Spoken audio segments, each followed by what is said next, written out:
At the center of the investigation, the man controlling the train, Amtrak engineer Brandon Bastian. We've learned more about his childhood and also his job training while working for Amtrak. CBS 2's Tony Aiello is here now to continue our coverage. Well, you know, there are a significant number of people who are enormously fond of trains, and friends are saying Brandon Bastian has been a train geek most of his life. His passion became his profession, and now he's at the center of a terrible disaster in the industry he loved.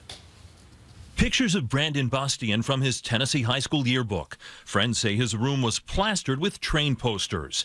He went to college, worked briefly at Target, and then joined Amtrak, 4 years as a conductor before training as an engineer.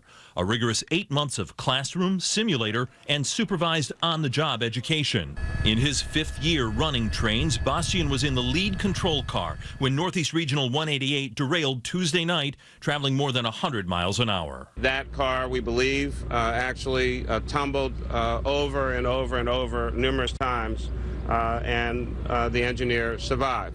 But he was injured, serious injuries to his head and legs. Following union protocol, he requested a lawyer who says Bastian has no memory of the accident. He remembers driving the train. He remembers going to that area generally, has absolutely no recollection of the incident or anything unusual. The lawyer says Bastian stowed his cell phone in a bag as required, but located it after the crash and called 911. Bastian lives in this Queens apartment building. Family Facebook pictures show typical scenes, such as brunch with his mother at Sarah Beth's in Manhattan. Friends are posting messages of support, such as, "You're in my thoughts, Brandon. I know how dedicated you are to your job." On train discussion websites, Bastian often advocated for safety improvements, including positive train control, a system which can automatically slow or stop a train if the engineer fails to act in time. Now, it's telling me in 6 seconds, if I don't do anything, PTC will take control.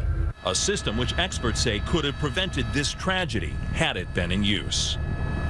So the pictures of a safety-conscious man who was working his dream job. It's hard to reconcile with what we know about the crash, the train going so far above the speed limit as it approached that turn outside of Philadelphia.